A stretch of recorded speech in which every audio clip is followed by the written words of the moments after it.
Hello guys, welcome back to Photographics Academy. So today we're going to be working on this particular image of this boy. We'll try to composite him right into this backdrop and see exactly how that is going to work out for us. So we'll have quite some job to do on this one. Let's see how much we can do. Thank you so much for watching. Let's move on. So the first thing I'm going to do is to crop the image, which I will definitely do. Right, at least the cropping helps me to lose some of this distractions. Then the next thing is to fix the distractions. So I'll just make a raw selection of these areas. That's too much. Maybe a little bit of tricot and just fill it up with my content aware. So once that is done, the next thing of course is to separate our object from our background, because if we're going to put the background on this object, it definitely has to be separated. So to do that, I'm going to make a selection of my object. And because what we want to remove is the background, not the object, I'm going to right click and go to select inverse and check the edges. Okay, so I think it's something we can work with. But to avoid having white fringes at the end of the day, what I'm going to do is I'm going to go to select, go to modify, and go to my expand. I will expand it by 2. So the idea for the expansion is to have these pixels go in a little bit. And once that is gone, I'll make a duplicate of the background, right click and go to layer via cut. Hold my control, reload the selection so I can clean up the background first. That's more like smoothing it out. So I'll just go to my Gaussian blur and make sure I have a very smooth background. Beautiful. Press OK. So now you can deselect it. But we want this background to be purely a very nice 50% way, so that will make sure that when we bring in our background, it's going to sit in properly. So to do that, I'll just create a solid color adjustment layer here. I can come into my saturation and type 50. 50. I think the hue should also be at 50. Okay, so that doesn't work. Just drag it and base it here. 0 saturation. Then press OK. Change the blend mode to color.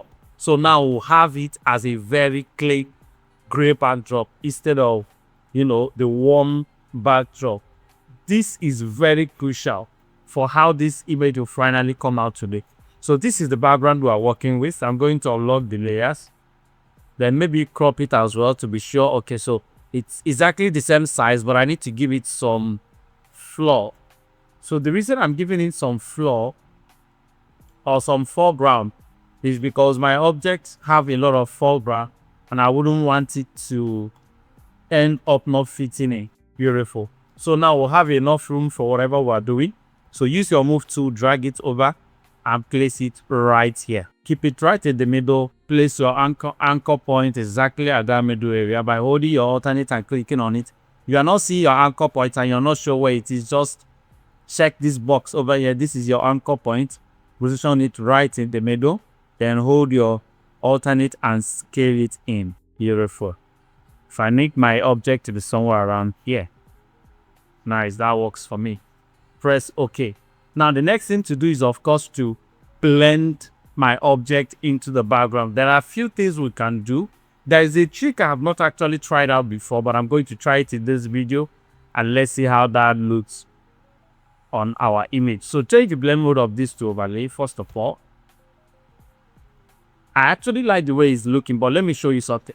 There are some times that you do this and the background becomes a little bit less contrasty and kind of is, how do you fix that? So I thought about it and I already said I would try a technique. So if I have such an encounter, this is what I might do. I will make a duplicate of this background, right? And I'll make sure I leave one at normal. Then I will leave one at overlay or something. Either I leave the one above at normal, then the one below at overlay. So let me keep this at normal and change this to overlay. So what this means is that if I turn this off, this becomes the floor, which allows our shadow to come up, right? Then if I turn this on, this becomes our main background, which looks very contrasty and blends well into the image. So how I'm going to combine these two together is that I'm going to create a mask for my main background and just restore the shadows first, right? use my brush and restore the shadows. All the places will have shadows in the image, you just restore the shadows back. So we'll just do before and after. So those little shadows make sure that our image looks grounded, but we are losing that contrast. So what I'm going to do, how to combine this, is I'm going to unlock this, right? Create a mask for it and use the mask to unveil the floor area, or even just the area where the shadow is. Just that area, we'll just use the mask to unveil this, like this. And this gives us a very grounded back image and still a high contrast background. So you notice when I turn this off entirely, the neatness of that background improved better and the contrast improved better. I think I actually like it like this more. So the next thing I'm going to do is to make my object stand out, right? I need to color him up a little. So I'm going to first of all start by brightening up his skin, create a coarse adjustment and keep it to the object, and just brighten him up a little bit, like that. Just a very tiny bit of lightening on him, the before, the after, and it makes a lot of difference. The next thing is to add color grading to his skin. And to do that, I'm going to create a solid color adjustment layer, or even use any other color grading technique, maybe your solid color, your color lookup, whatever you want to do. But for me, I'm going to be working with my solid color. I love using solid color to color grade my skin a lot. It gives me control. Press OK. Then make a duplicate of your main object. Create a mask for one of them. Go to your select color range and select his skin. So I think his skin is almost selected. Press OK. Use the mask to replace the mask of the solid color. Now you can delete this one. When I open up the solid color, you notice that the solid color is fully on his skin, except that it's not touching some places, which we can now just, brush in. And we can as well clip it so it doesn't spread on our background at all. And once that is done, change the blend mode to soft light. Beautiful. And of course, I want to brighten it up a little bit more and reduce the intensity. Somewhere around here is poop. Let's go for something a bit more reddish. Beautiful. Bright it up very well. I think the redness is too much. It is here.